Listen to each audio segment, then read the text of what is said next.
Hi, my name is Simone and I'm the Zen Mommy. I help people with spiritual awakening and navigating through your ascension.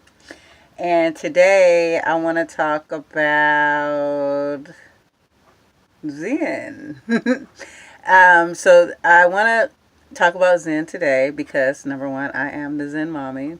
And number two, I have a confession to make. I haven't felt very Zen as I should be or used to be towards the end of last year. I was going through a lot. And I felt the need to redevelop myself and rediscover myself as Zen Mommy. I just, I went through a series of situations and it was all a part of my journey. I had some valuable lessons to learn, and sometimes I'm like, gosh, universe, do I got to learn the lesson this way? Why can't you just tell me? But sometimes we go through that. And so we go through these things that can take us out of moments of Zen. So what is Zen, first of all? There, according to the dictionary, it'll say, a state of of calmness, using meditation rather than religion or teachings. To me, I'm gonna say it's a state of mind. It's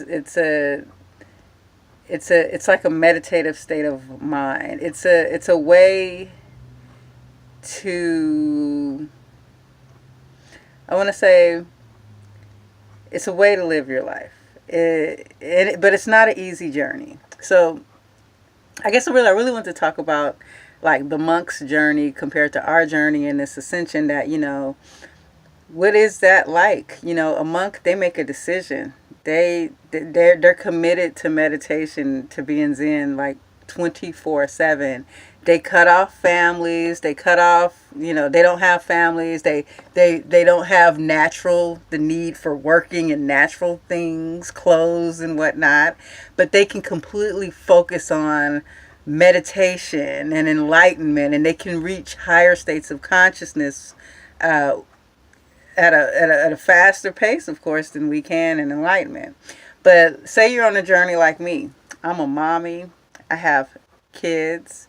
I have to work to take care of my kids. I grew up in an urban background community.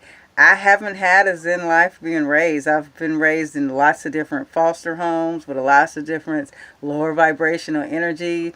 And mostly as starseeds, we came here, we had to put ourselves in a low vibrational situation in order to match the vibration of this reality. So our journey to Zen is coming out of those lower densities and coming closer to our true self, our higher selves, and to an enlightened state of consciousness. So on that journey, the journey's not always the Zen journey. And so I really have to say I lost my Zen last year at I was going through it a lot. I moved to Florida with these big hopes. I'm a powerful manifester, but I'm such a powerful manifester that I manifest my doubts equally fast. I went to Florida, had home, had job, had everything taken care of. My doubts manifested everything away. And it was a journey. It was about learning, learning how to manifest, learning how to not manifest, the opposite. And anyways, sorry, got briefly distracted. Back to the Zen portion. So as a Zen portion, I was in a situation where I had to stay with family members who were not of the same vibration as me, a much lower vibration, and compared to what I was used to.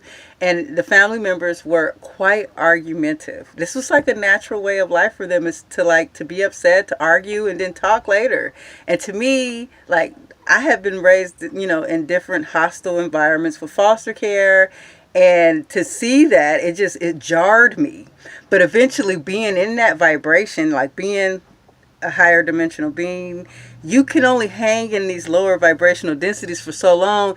It begins to pull on you. So it just started to get to the point where, when someone is pushing you, then you push back. Then your ego takes a seat into your life with you when in those type of lower vibration densities.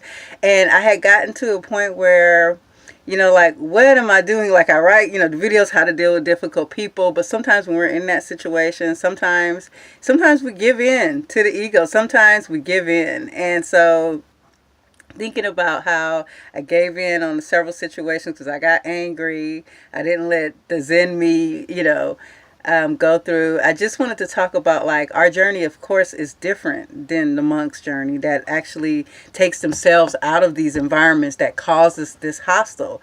But imagine this. I really still believe that our journey is just as powerful because we have to learn to create a Zen environment in our home life with our children, with our family, with our friends. We have to learn how to raise our consciousness, how to seek enlightenment, and also deal with ordinary life in this matrix universe. And so I would say that if you are here listening to my channel and you're on this journey, so you may not have chose to be a monk. Of course, that would be an easy way, but you chose a very beautiful way to live out your life. And to learn how I mean, there's nothing more beautiful to me than family, than having a child, having love, having all those things. But those things the attachments do come with, it does come with, different challenges, different things you have to deal with.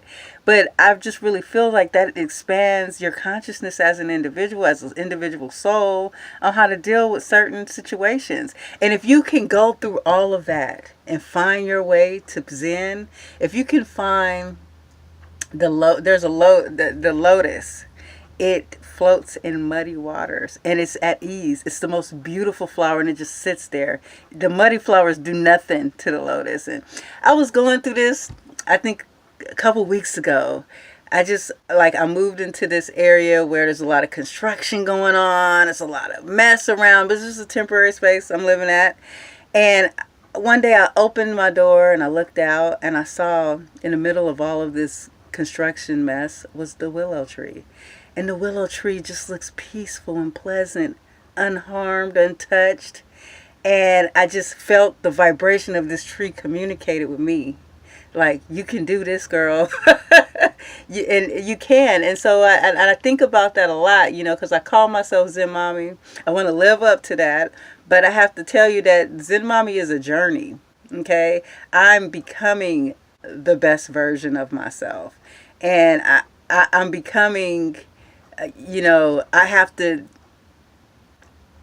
going through this, these experiences, and what I want to do is I want to help other people.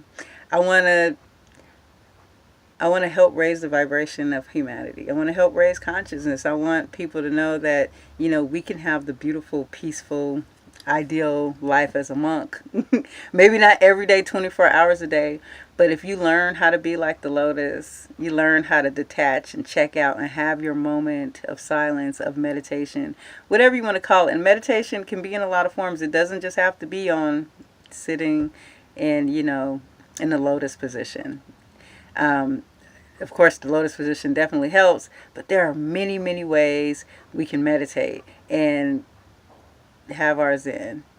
Thank you for watching. Peace and love. Namaste.